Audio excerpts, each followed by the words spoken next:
और स्नाइपर्स भी वो लोग लेके बैठे थे, इसलिए हम वहाँ बोल नहीं पा रहे थे।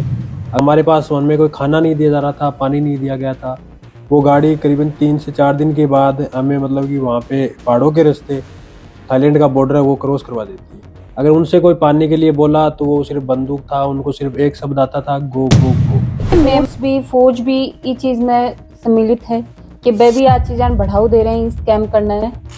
अलग अलग देशों के लोगों से बात करवाई जा रही थी, उनसे मतलब कि पैसे ठगने का काम वहाँ पे करवाया जा रहा था। लव अफेयर्स में लेके फिर उनसे माइंड वॉश करते। उसके लिए लड़कियां भी वो रखते थे उनसे बातें करने के लिए। अगर वो सामने से बंदा अगर वो बोलता है कि मुझे वीडियो कॉल करना है तो लड़की से बात भी करवाते थे। मारते थे, पीटते थे, बंद कमरों में बंद रखते थे, खाने के लिए कुछ नहीं देते थे, तो डरते थे वहाँ पे लोग। अगर उसके बाद भी अगर कोई नहीं मानता तो उसको लास्ट में छोड़ देते थे। वो बहुत बड़े स्तर पर मतलब कि स्कैमिंग कर रहे थे। उनके पास टारगेट था उनका शायद तक करोड़ों डॉलर वो रोज निकाल रहे थे अमेरिका से। करोड़ों डॉलर्स। हाँ, रोजाना। पीछे से वो गन फायर भी कर रहे थे। नदी में जो नाव थी उसमें बैठाने के बाद कि भाई यहाँ से थाईलैंड की तरफ जब जा रहे थे तो पीछे से गोलियां भी चला रहे थे।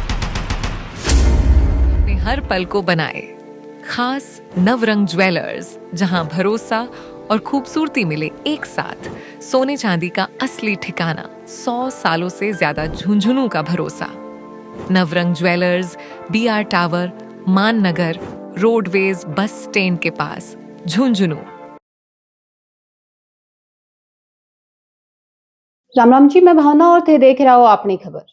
पिछले दिन आपने देखा है कि झुंझुनू का अंदर भी कुछ युवक ही वह विदेश से लौटा। दरअसल मोटी कमाई को लालच देके और विदेश में भारतीय ने ले जाके ठगी करवाई जा रही है और मानव तस्करी भी मन के साथ करी जा रही है। के पूरा मामला है झुंझुनू का ही। अविनाश अपने साथ मौजूद ही, जो डाटा ऑपरेटर को काम करने के लिए बैंकॉक को बनना ऑफर मिलो हो और बैंकॉक पे अपना हिसाब से गया है। लेकिन बैंकॉक के बाद में वरना म्यांमार ले जायो गयो और भी के बाद में ठगी करवाई गई। मन को नाम बदल के नैन्सी रख दियो गयो। और हालांकि अक्सर देखे भी जाए कि हर कोई यह चाहे कि वो अच्छी कमाई करे और अच्छा शौक पूरा करे, और बाही शौक और भी कमाई के चलते अविनाश ही बेबी बैंकॉक से म्यांमार पहुंचा है। के बन के साथ पूरा घटनाक्रम हुआ है, कया बनना प्रताड़ित करो गयो है। पूरा घटनाक्रम बन के साथ बन के आप भी अफा जाना वीडियो न्यूज शेयर कर देना है, ताकि कोई और भी व्यक्ति आ चीजा को शिकार नहीं हो सके और ठगी जय काम ही बन सभी ना करवाया जाए विदेश में, और लास्ट तक बिल्कुल सब बने रहना है। हाँ जी अविनाश जी, राम राम। राम राम राम। सबसे पहले तो मैंने यह बताओ कि यह शुरुआत कठे से हुई, कठे से थान टिकट मिली, कया थे बैंकॉक को ऑफर थान मिलो? यह हमारे झुंझुनू का एक एजेंट था जिसका नाम महेश कुमार मेघवाल। उसके द्वारा हमें बताया गया कि ऐसे कुछ एक जॉब है जिसके जिसके में अच्छी मतलब ऑफिशियल काम है और उसके 2 लाख रुपए लगेंगे और आपको मैं वहाँ भेज देता हूँ और अच्छा काम है, वहाँ आप चले जाओ। तो उसके कहने पे हम वहाँ चले गए। यहाँ से हमें दिल्ली भेजा गया। 2 लाख थार से ले लिया कि हाँ, पहले? 2 लाख रुपए हमारे से ले लिए उसने। फिर टिकट वगैरह भी थाने करवानी नहीं, पड़ी या फिर थान दी एजेंट? नहीं, टिकट वगैरह का काम उनका खुद का था। टिकट वगैरह उन्होंने खुद ने ही करवाया था सब कुछ। उन्होंने एक इंटरव्यू भी करवाया था जिसमें मेरे पास एक थाईलैंड के नंबरों से व्हाट्सएप पे कॉल आता है जिसने मेरा इंग्लिश के अंदर इंटरव्यू लिया। 31 वर्ड प्रति मिनट का टाइपिंग टेस्ट भी उसने लिया। उसके बाद उसने कहा कि भाई ठीक है आप आ जाओ, आप सेलेक्ट हो यहाँ पे।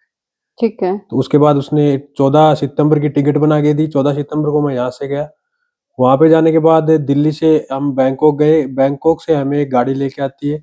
वो गाड़ी करीबन 3 से 4 दिन के बाद हमें मतलब कि वहाँ पे पहाड़ों के रास्ते थाईलैंड का बॉर्डर है वो क्रॉस करवा देती है। उसके बाद हमें म्यांमार पहुंचाने के बाद म्यांमार में एक के पार्क नाम तो से गाड़ी थाने बैंकॉक से लेके जाया है तो अपोज कौन करो कि ते सवाल बन सकून करे कि क्यों वरना कठे लेके जाए जा रहे हैं? वहाँ सिचुएशन थी वो थोड़ी अलग थी। उनके पास हथियार थे, चाकू थी, बंदूक थी और स्नाइपर्स भी वो लोग लेके बैठे थे, इसलिए हम वहाँ बोल नहीं पा रहे थे। अगर हम हमारे पास वन में कोई खाना नहीं दिया जा रहा था, पानी नहीं दिया गया था। 5 दिन का अंतराल में कोई? हाँ, 5 दिन के अंतराल में हमें खाना-पीना नहीं मिला। कुछ मिला तो वो हम खेतों से कुछ मक्का लगी हुई थी, वो तोड़ के हमने खाया। झरने से पानी पिया। अगर उनसे कोई पानी के लिए बोला तो वो सिर्फ़ बंदूक था, उनको सिर्फ़ एक शब्द आता था, गो, गो, गो। उसके अलावा वो कुछ नहीं बोल रहे थे। हम पूछते कि कितनी दूर जा रहे हैं तो वो सिर्फ़ यही बोलते थे, गो। उसके बाद हमें म्यांमार का बॉर्डर क्रॉस करवाने के बाद म्यांमार में एक केके पार्क नाम से जगह थी। उस केके पार्क में भेजते हैं। वहां पे हमें एक इंटरव्यू, छोटा सा इंटरव्यू ले जाता है और अंदर कंपनी के अंदर ले लिया जाता है। ठीक है। वहां से फिर कंपनी के अंदर से हम बाहर नहीं निकल सकते थे। उसके चारों तरफ एक डंडा था, दीवार थी, उस पे करंट लगा हुआ था, करंट की तारें थी और गेट पे सिक्योरिटी खड़ी थी। बीजा को माहौल म्यांमार में थे जहीं एंट्री ली और थे भी क्या वैन से बाहर निकला, गाड़ी से बाहर निकला भी के बाद में माहौल देख के थान के प्रतीत हुई की स्थितियां बीजा की। माहौल वहां एक दूसरी गाड़ी हमें लेने के लिए जो नदी क्रॉस करने के बाद आती है, वो गाड़ी के अंदर एक फौजी था। तो हमने सोचा कि भाई अच्छा होगा हमारे साथ जो भी होगा। लेकिन आगे जाने के बाद जब कंपनी में चले जाते हैं उसके बाद हमें सारी बातें पता चलती हैं कि हमारे साथ अभी ये होने वाला है। क्योंकि वहां सिर्फ टारगेट दिए जाते थे, टारगेट कि कंप्लीट। म्यांमार की फौज भी इस चीज में सम्मिलित है कि वे भी आज चीजें बढ़ावा दे रहे हैं स्कैम करने में। हाँ, इस चीज में वो शामिल है, क्योंकि अगर एक देश के अंदर इतने बड़े स्तर पर अगर स्कैम हो रहा है तो क्या सरकार इन्वॉल्व नहीं होगी तो इतना बड़ा स्तर पे स्कैम कैसे हो सकता है? देखो अविनाश जी, आप अक्सर यहाँ देखा कि देश में चेक पोस्ट भी हुई हैं, बॉर्डर्स पर चेकिंग भी हुए है और हर देश के अंदर ये रूल्स एंड रेगुलेशन हुई। तो म्यांमार के अंदर भी थे, एंट्री ली होगी, पी दौरान भी कोई चेकिंग हुई होगी। हाँ, चेक पॉइंट थे, लेकिन चेक पॉइंट पे वो गाड़ी थी, उसको कोई भी चेक पॉइंट चेक नहीं कर रहा था। सिर्फ शीशे खोल के दिखाया जाता था कि इसके अंदर क्या है, उसके बाद जा सकते हैं, कोई रोक टोक नहीं थी उनपे। तो अफवाह मानता है कि म्यांमार की फौज और हाँ, पुलिस भी इनमें बिल्कुल शामिल थी। बिल्कुल शामिल है। अंदर जाने के बाद में क्यों कंपनी के कंपनी के अंदर जाने के बाद कंपनी के अंदर अलग अलग मतलब कि स्कूल जैसे बने हुए थे, बिल्डिंगें बनी हुई थी, जिनके अंदर भेज देते हैं। उसके ऊपर गेट के ऊपर भी सिक्योरिटी थी। उसके अंदर उससे बाहर नहीं निकल सकते थे। सिर्फ रविवार को 2 घंटे के लिए उस पार्क के अंदर आने के लिए छोड़ा जाता था, लेकिन पार्क से बाहर नहीं निकल सकते थे। सिर्फ उसी के अंदर रहना, जो भी कुछ जरूरत का सामान है वो लो वहां से, फिर वापस कमरे के अंदर। पूरे सप्ताह कमरे के अंदर रहना पड़ता था, वहीं काम करना, वहीं खाना पीना, के सब कुछ काम वहीं। करवाया जाता। काम वहाँ स्कैम करवाया जा रहा था। अलग अलग देशों के लोगों से बात करवाई जा रही थी, उनसे मतलब कि पैसे ठगने का काम वहां पे करवाया जा रहा था। ज्यादातर टारगेट उनका यूएस था, अमेरिका था। अमेरिका के लोगों से वो बातें करके पैसा ठगने का काम कर रहे थे। के हिसाब से ठगी हिबा करी जाती। ठगी वो इन्वेस्टमेंट के द्वारा ठगी करते थे, ब्रेन वॉश करके लगातार बातें करते, ब्रेन वॉश करते, उसके बाद उसे ठगी करते। तो बात करने के लिए भी तो कोई टॉपिक होना चाहिए, कहीं अब बात शुरू होती, कितनों के लंबो प्रोसेस है। वो एक लड़की बनकर उनको फंसाते थे और धीरे धीरे उस मैटर को आगे बढ़ा के वो जब पूरी बातें मानने लगता था, उसके बाद उससे धीरे धीरे इन्वेस्टमेंट करवाई जाती। इन्वेस्टमेंट मतलब करवाने के बाद लव उनको, अफेयर्स में लेके और हाँ, फिर माइंड वॉश करो हाँ, जाता। लव अफेयर्स में लेके फिर उनसे माइंड वॉश करते। उसके लिए लड़कियां भी वो रखते थे उनसे बातें करने के लिए। अगर वो सामने से बंदा अगर वो बोलता है कि मुझे वीडियो कॉल करना है, तो लड़की से बात भी करवाते थे। तो लड़कियां भी देश विदेश से कमांड के लिए भी जा पहुंची होगी या फिर भी स्कैम जो की कंपनी कर रही भी कि खुद की नहीं, ऑनर या हेड है। नहीं, नहीं, कमाने के लिए गई थी यहाँ से। लेकिन जो बातें करने के लिए लेडीज रखते थे वो अलग लेडीज थी, वो उनकी खुद की थी। उनको सब कुछ इन बारे में पता था। जो अपनी लेडीज थी उनको ट्रेनिंग देके जो हमसे करवाया जाता था वही उनसे करवाया जाता मतलब इंडिया से भी औरतें भी जा मौजूद था। ही। हाँ, हमारे साथ 465 लोग वहां से हम निकले थे, हमारे अंदर 9 लेडीज थी। इकमा एक चीज यह भी सामने आ रही है कि थारो भी नाम अविनाश से बदल के नैन्सी रख दियो गए हो थे। हाँ, वहाँ अलग अलग लोगों के अलग अलग नाम रखे जाते थे, सभी के नाम चेंज करके। पहले वो चाइनीज नाम रखते थे, उसके बाद डेटिंग साइट पर कुछ और नाम रखते थे। ऐसे करके सारे अकाउंट्स वही देते थे, तो सारा हर काम। आदमी की अलग अलग प्रोफाइल बनाई जाती हाँ, थी। अलग अलग प्रोफाइल होती थी और एक आदमी के पास कम से कम हजारों प्रोफाइल वो लीड करता, वो चलाता था। My God. के टारगेट रहते एक दिन को के टारगेट वो लोग रखा करता। टारगेट था, सबके अलग अलग टारगेट थे। जो नंबर फाइंड कर रहा है उसको कम से कम 5 या 6 नंबर फाइंड करने हैं रोज के। अगर वो नहीं कर पाता है तो उसको पनिशमेंट दी जाती थी। जो सैलरी बताई जाती थी उसका फाइन काट के वो महीने के एंड तक पूरा कर दिया जाता था। ये काम वहां पे होते थे। तो कुछ लोग तो अपोज भी करता होगा ना कि भाई मैं यो काम कौन करूं, मैं ठगी कौन करूं। अपोज करते थे, लेकिन वो अपोज करने पे पनिशमेंट बहुत ज्यादा गहरी पनिशमेंट देते थे। मारते थे, पीटते थे, बंद कमरों में बंद रखते थे, खाने के लिए कुछ नहीं देते थे, तो डरते थे वहां पे लोग। ऐसा या मना भी मना सुनना कर देते। मारी है कि करंट का शॉक भी दिया हाँ, गए करंट हैं। के शॉट भी, अगर उसके बाद भी अगर कोई नहीं मानता तो उसको लास्ट में करंट के शॉट भी वो देते थे। अभी जेल वालों थे किस्सों सुना रहा कि भी जहाँ खुद की जेल है हाँ, वह भी एक तरीके की पनिशमेंट ही की जा। हाँ, जो नहीं मानता था लास्ट में उनके पास, जैसे जैसे वो आगे बढ़ता, कोई नहीं मानता, मारने के बाद नहीं मानता तो उसको जेल में डाल देते, करंट के झटके लगाते। लेकिन उनका मतलब ये था कि उन्होंने काम करवाना चाहिए, वो कैसे भी करके उनसे काम करवाए। बस अपनो काम चाहता हाँ थे। अपनों का। कितना दिन बीजा रुके हो? मैं वहां सिर्फ 1 महीने रुका था। 1 महीने थे रिया। हाँ। तो बणको टर्नओवर कितनो के रहे एक दिन में? वह कितने लगभग कितना डॉलर्स के कितना पैसा की ठगी बा करी है? वो बहुत बड़े स्तर पर मतलब कि स्कैमिंग कर रहे थे। उनके पास टारगेट था उनका, शायद तक करोड़ों डॉलर वो रोज निकाल रहे थे अमेरिका से। करोड़ों। करोड़ों डॉलर्स? हाँ रोजाना। कितना के लोगों को स्टाफ बीजा काम कर रहे हो? वहां पे हमारी कंपनी के अंदर हम 600-700 लोग थे, और दूसरी कंपनियां भी वहां पे बहुत थी। हमारे एक पार्क में कम से कम 150 कंपनियां एक पार्क में चल रही थी।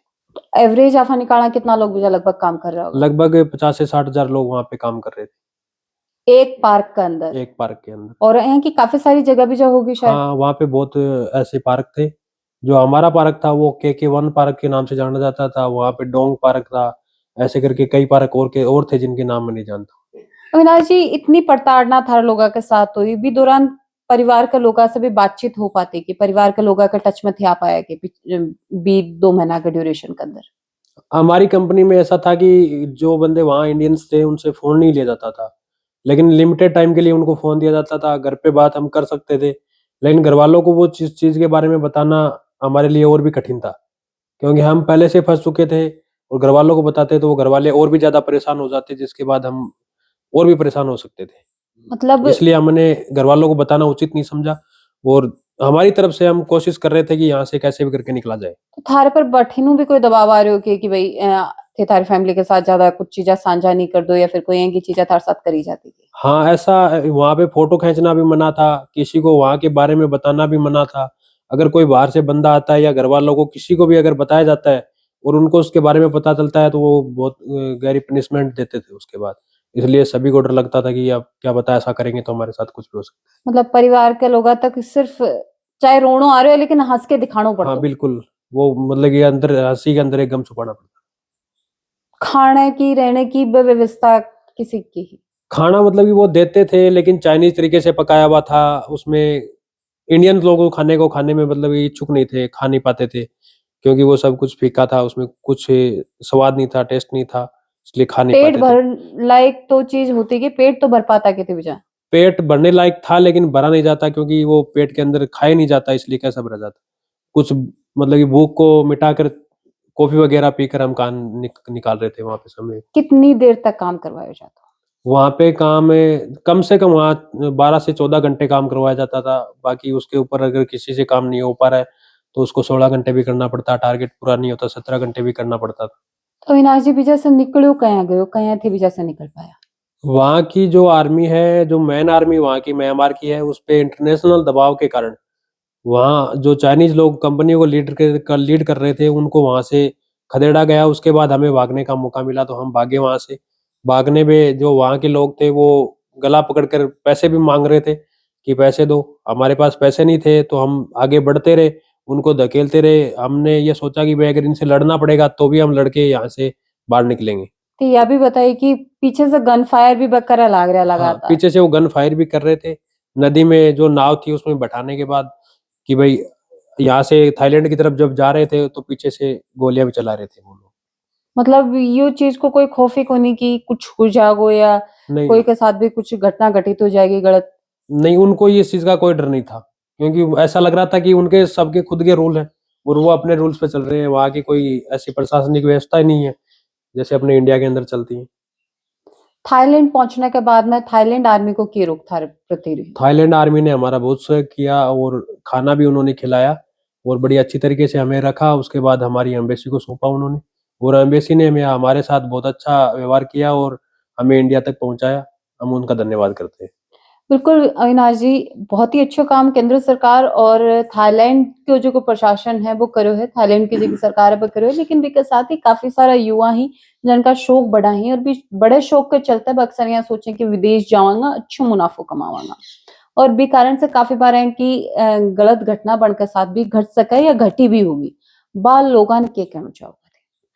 मैं उनको कहना चाहता हूँ कि जैसे अगर किसी विदेश जाने का काम हो तो सबसे पहले तो जो एजेंट वगैरह जो मिलते हैं उनको देखना चाहिए कि ये रजिस्टर्ड है या नहीं है, उनके पास लाइसेंस वगैरह है या नहीं है। उसके बाद जो वीजा देते हैं उसको एम्बेसी से चेक करवाना होता है कि भाई एम्बेसी अगर कहती है कि हाँ ये सही काम है तो ही हमें यहाँ से घर छोड़कर निकलना चाहिए, इससे पहले हमें नहीं निकलना चाहिए। अगर ऐसा हम करते हैं कि किसी से बगैर पूछे निकलते हैं, तो जो हमारे साथ हुआ वो कभी भी किसी के साथ हो सकता है। क्या अभी भी बीजा कुछ लोग ही बस फंस रहे हैं या सब लोग इंडिया का इजा पहुंच हाँ, चुके अभी हैं? भी मुझे लगता है कि वहाँ और भी लोग फंसे हुए हैं, क्योंकि वहां से जो एक पार्क है उसको खदेड़ा गया था, दूसरे पार्क वहां अभी भी वर्किंग कर रहे होंगे, और आगे क्या है क्या नहीं है हमारे आने के बाद हमें पता अविनाश नहीं जी, अब आके मैंने एक बात बता रहा है कि थारे साथ एक અહીંયા કોઈ शख्स भी भारत को मौजूद हो जिन इतनो टॉर्चर करोगे हो कि वो पैरालाइज हो। होगा। बिल्कुल ऐसा था हमारे साथ, वो उसको हम कंपनी से लेकर थाईलैंड आर्मी तक हमारे कंधों पे लेके हम उसको आए, और थाईलैंड आर्मी के बाद वो व्हील चेयर पे इंडिया तक पहुंचा था। वो मतलब पूरा पैरालाइज था, सिर्फ बोल सकता था, सुन सकता था, देख सकता था, बॉडी किसी भी प्रकार से हिल नहीं रही थी, डुल नहीं रही थी, बिल्कुल व्हील चेयर पे सो के लेट के ही वो यहाँ तक पहुंचा था। मतलब इतना निर्दय व्यवहार ब करी ही कोई दया कोई भावना कुछ कुछ बन का मन में को नहीं आवे कोई भी व्यक्ति के प्रति। नहीं, ऐसी कोई दया भावना उनके अंदर कुछ भी नहीं था, वो सिर्फ ऐसे लग रहे थे कि एक निर्दयी लोग है जो सिर्फ पैसे के लिए सब कुछ कर रहा है। बिल्कुल, एक सवाल मेरा और है थारे से कि अ, और भी काफी सारा लोग हैं, काफी सारा यहाँ का केसेस सामने आया है कि कुछ लोग कमांड के लिए विदेश गया है, लेकिन अभी उनको कोई भी सुराग कौन लाग रहे है, ना ही उनको पतो या ठिकानो है कि वे लोग भी यहाँ का चंगुल में फंसा हो सके ही।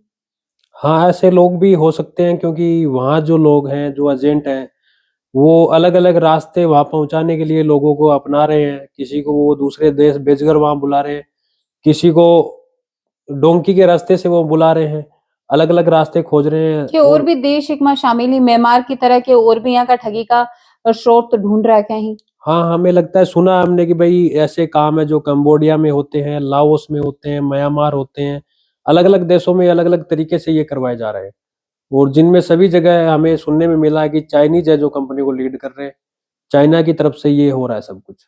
निशब्द बिल्कुल हो गई हूँ क्योंकि जिस हिसाब से अनपढ़ जकी घटना बीती है ये एक महीने जकी चीज झेली है कि 5-5 दिन तक बंदूक की नोक पर अना रखे गयो, ना खाणो ना पीनो ना परिवार से ढंग से बात कर पा रहा, मतलब मन में जकी पीड़ा है पे भी अपने परिवार अपने अपने लोगों का साथ साझा कौन कर पा रहा।